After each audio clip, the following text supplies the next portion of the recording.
Sonia Gandhi ji Congress party ने एक कानून बनाया कि प्रत्येक ग्रामीण क्षेत्र में रहने वाले परिवार के एक सदस्य को 100 दिन का हक दिया था। प्रधानमंत्री मोदी पहली बार सदन में बोल रहे थे तो कह रहे थे कि ये नरेगा जो है ये कांग्रेस की ऐतिहासिक भूल है। अब इन्होंने इसका नाम बदला है जो महात्मा गांधी जी के नाम पर था। लोग नाम बदलते हैं महात्मा गांधी का नाम रखने के लिए, पहली बार गांधी जी का नाम बदला जा रहा है। की डिमांड होती है या कोई ऐसा आयोग बैठता है या सीमाओं का दोबारा विश्लेषण होता है तो अलग बात है। जिस प्रकार से किया गया है मुझे लगता है कि वहाँ पे काफी लोग इससे আহিत हैं और हम सब लोग, हेमाराम जी हमारे बहुत पुराने वरिष्ठ साथी हैं, मैंने बहुत लंबे समय से काम किया है और वो जब अपनी बात रखते हैं तो पूरे प्रदेश और देश में उसकी गूंज उठती है। आज हम सब लोग उनके समर्थन में उनके साथ कंधे से कंधा मिलाकर पब्लिक की डिमांड को रखने जा रहे हैं। वी राम जी राम को लेकर भाजपा का कहना है कि बस कांग्रेस को विरोध करना है, इसलिए विरोध है। देखिए, इस देश में जो कानून बना था रोजगार का, इस दुनिया में बहुत सारे देश हैं, किसी भी देश के अंदर कानून नहीं है, योजनाएं हैं, स्कीम्स हैं, मन माने तरीके से लोग कभी कभी रोजगार देते थे। जब राजस्थान में अकाल पड़ते थे तब रिलीफ वर्क होता था तो अधिकारी, प्रशासन के लोग, एमएलए एमपी मन माने तरीके से सीमा बांध देते, इतने दिन काम करेंगे, इसको काम देंगे। सोनिया गांधी जी कांग्रेस पार्टी ने एक कानून बनाया, अधिकार दिया कि प्रत्येक ग्रामीण क्षेत्र में रहने वाले परिवार के एक सदस्य को 100 दिन का हक दिया था। धीरे धीरे इसको कमजोर किया गया। मुझे याद है 2014 में जब प्रधानमंत्री मोदी पहली बार सदन में बोल रहे थे तो कह रहे थे कि ये नरेगा जो है ये कांग्रेस की ऐतिहासिक भूल है। 11 साल तक इस स्कीम को उन्होंने चलने दिया लेकिन धीरे धीरे इसको खोखला किया। अब इन्होंने इसका नाम बदला है जो महात्मा गांधी जी के नाम पर था और मुझे खेद है, इस देश में बहुत सारे ऐसी परियोजनाएं हैं जिनका नाम पहले कुछ और था। लोग नाम बदलते हैं महात्मा गांधी का नाम रखने के लिए, पहली बार गांधी जी का नाम बदला जा रहा है। ये किसकी डिमांड पे किया गया जानकारी किसी को नहीं है।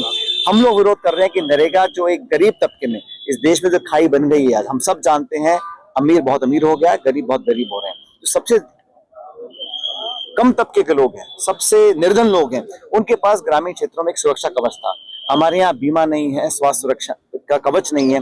एक आर्थिक सुरक्षा कवच कांग्रेस यूपी सरकार ने दिया था, उसको ये खोखला करना चाह रहे हैं। और क्या बहाने दे रहे हैं कि करप्शन पकड़ा गया। 11 साल में सरकार आपकी है, राज्यों में सरकार आपकी है, अगर करप्शन हुआ है तो पकड़ने सजा दें उसको। लेकिन ये स्कीम को खत्म करने की ओर बढ़ रहे हैं और पूरे देश में कांग्रेस पार्टी, इंडिया अलायंस, आम जन इसके विरोध में है।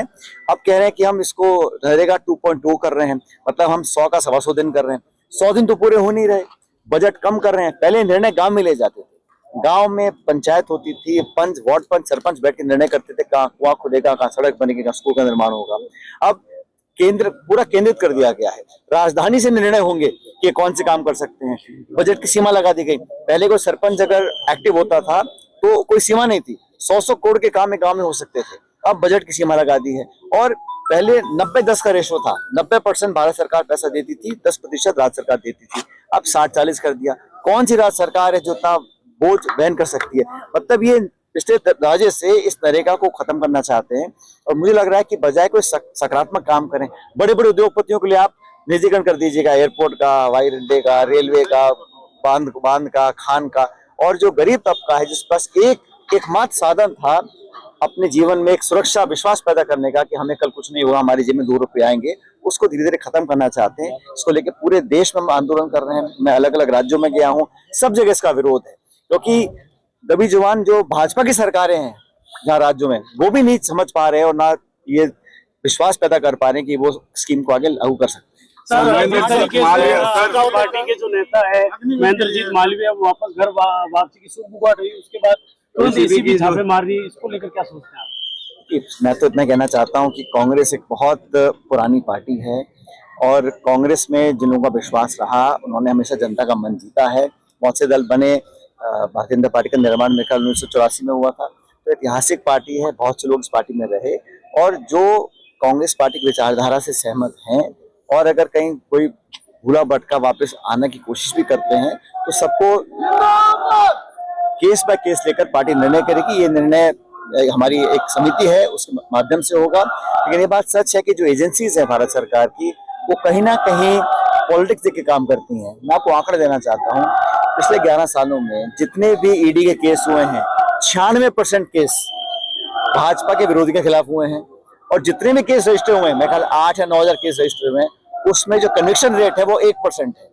कोर्ट हड़काता है ईडी को कि आप लोगों को तंग करने के लिए आप छापे मारते हो, चार्जशीट करते हो, जेल बंद करते हो, आप कन्विंस नहीं कर पाते, कन्विक्ट नहीं कर पाते हैं। एजेंसीज का दुरुपयोग लगातार हो रहा है प्रदेश में भी और देश में भी, ये सब जग जाहिर हो चुका है। सर शेखावत जी ने कहा है कि इस योजना को 11 बार नाम बदला गया और आके भगवान राम के नाम से कांग्रेस को इतनी दिक्कत क्यों है? आप जानते हो, आपने मेरे कई भाषण सुने होंगे, मैं तो जब बात शुरू करता हूँ खत्म करता हूँ, मुझसे ज्यादा राम राम सा कोई नहीं बोलता होगा।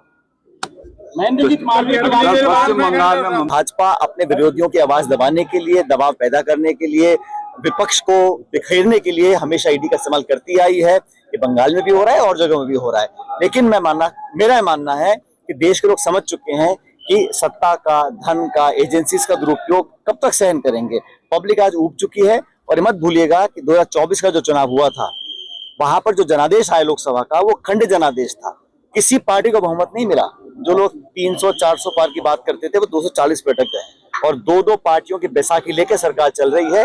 वो सामने कुछ भी दिखाएं, लेकिन इंडिया अलायंस का जो संख्या बल है पार्लियामेंट के अंदर, वो 232 है, 32-33 के आसपास है। और जो एनडीए का है वो 290 के आसपास है। तो बहुत ज्यादा अंतर नहीं है। अब धीरे धीरे लोग इस बात को समझ रहे हैं और भाजपा अपने कामों से, अपने निर्णयों से और जो पक्षपात रवैया उनका अपनाया हुआ है, उससे लोग उब चुके हैं। चुनाव आयोग को लेकर क्या कह रही है? पंचायत नगर निगम डर क्यों रही है? यहाँ पे बहुत सरकार के लोग आते हैं, उनसे पूछिए आप, ना पंचायत के, ना नगर पालिका के, नगर परिषद के, उनका मन रहे चुनाव कभी कराए ना। लोग जान चुके हैं कि जनता आक्रोशित है और अपनी भड़ास निकालेगी, इसलिए जानबूझ के कोई ना कोई बहाना अटकाकर, कभी न्यायपालिका का बहाना लेकर वो चुनावों को टालते रहते हैं। और जो चुनाव का दबाव आ भी रहा है, वो न्यायपालिका से आ रहा है। कोर्ट आदेशित करता है, कभी जनगणना, कभी कोर्ट का हवाला। वो चुनाव कराना चाहते ही नहीं है। वो तो चाह रहे हैं बिना चुनाव शासन चलता रहे, अधिकारियों के माध्यम से हम जनता के ऊपर अपना दबाव बना के रखें। लेकिन ये बात सच है, अब 2 साल पूरे हो गए भाजपा सरकार को प्रदेश के अंदर। इन 2 सालों में इस सरकार ने ऐसा कोई काम नहीं किया जो ये कह सके कि हम जनता के लाभ के लिए काम कर रहे हैं। जो वादे उन्होंने घोषणा पत्र में किए थे, उनको पूरा नहीं कर पा रहे हैं। और धीरे धीरे आप देखिएगा कि लोगों का विश्वास खत्म हो रहा है, इकबाल खत्म हो रहा है।